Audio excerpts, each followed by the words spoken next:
There are environments where the U.S. Army understands one thing very clearly. Sending humans forward is no longer a safe option, not because of insufficient training, not because of inadequate firepower, but because the terrain itself turns the limits of human perception into a lethal weakness.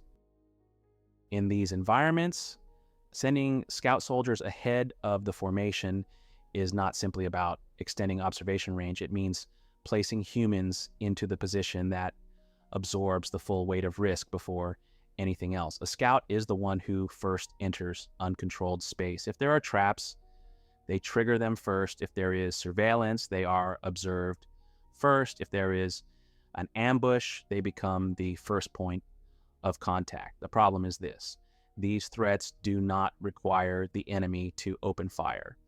Causing injury, creating noise, or forcing the formation to halt is already enough to break operational momentum before actual combat begins. At the doctrinal level, this creates a clear paradox. The more humans are used to scout forward positions, the earlier the formation slips into a reactive posture, even when no battle has yet occurred.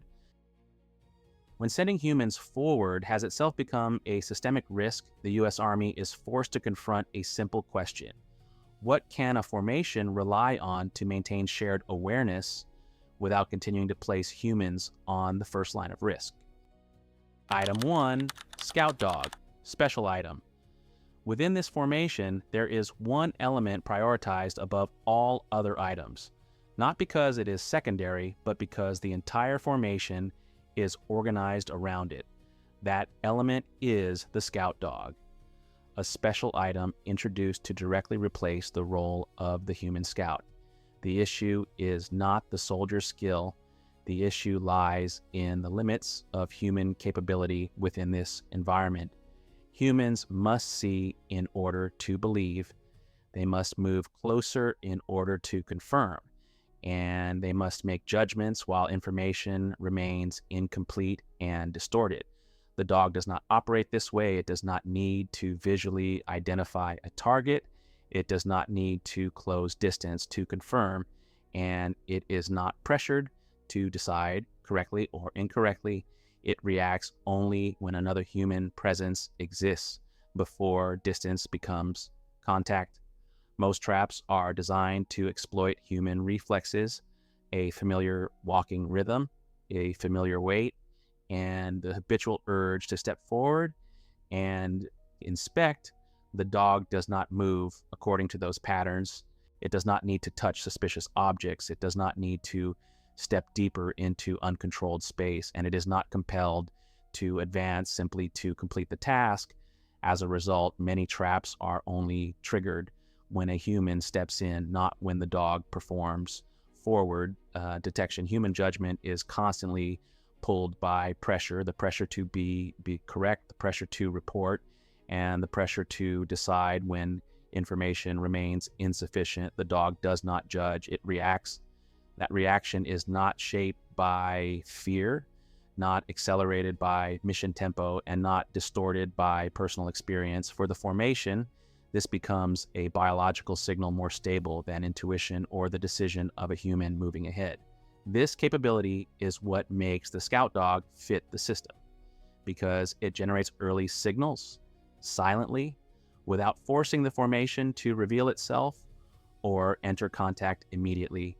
However, the Scout Dog is not a perfect solution. It does not determine direction. It does not count numbers, and it does not understand tactical context. Without a handler, the dog's response remains purely biological. With a handler, that response becomes shared awareness for the entire formation. The Scout Dog does not help the formation win faster. It helps the formation avoid breaking before the actual fight begins. That is why this item is carried. Item 2, handler leash and harness. The leash and harness form the direct physical link between the special item and the human handler. They maintain control. They allow the handler to read the Scout Dog signals without verbal communication.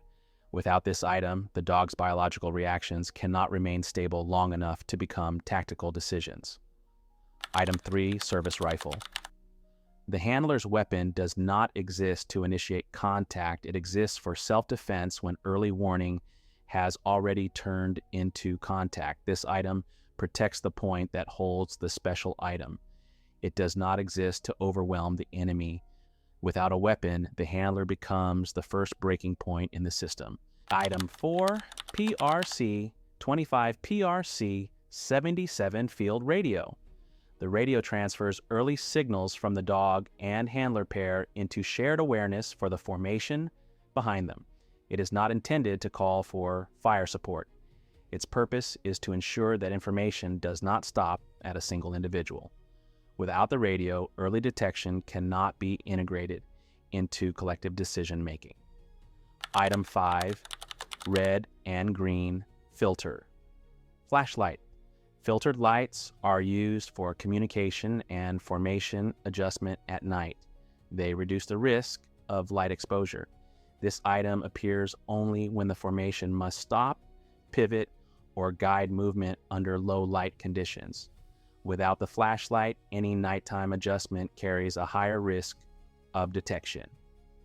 Item 6, dog muzzle. The muzzle is not used to restrain. It controls biting reflexes and sound output during close contact or in sensitive areas.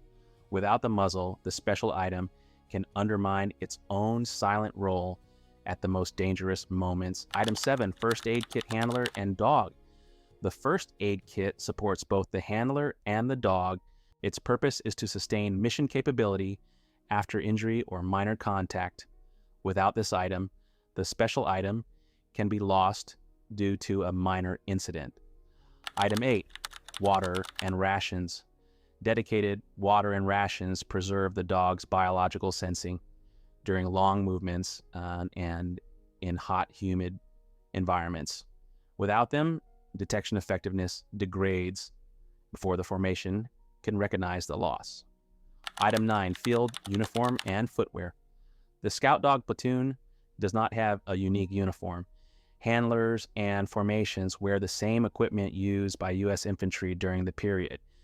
Adjustments depend on unit, terrain, and operational conditions. There is no single standard. Clothing is selected for comfort, durability, and adaptability to jungle terrain, mud, and hot, humid weather. Footwear is also non-standard. It changes based on movement length, patrols, or ambush operations. This item does not exist to create visual identity. It exists to ensure that the handler can move longer, maintain balance, and respond immediately when the special item detects danger. Without this comfort and adaptability, the handler fatigues first, slows first, and the detection system degrades before combat even begins. Bringing dogs into the formation is not intended to increase combat power. It resolves a doctrinal problem. The formation must know the presence of the enemy before it is forced to maneuver based on human instinct. The scout dog allows the formation to separate the act of detection from the act of engagement. As a result, decisions are made at the organizational level, not by an individual standing on the forward line.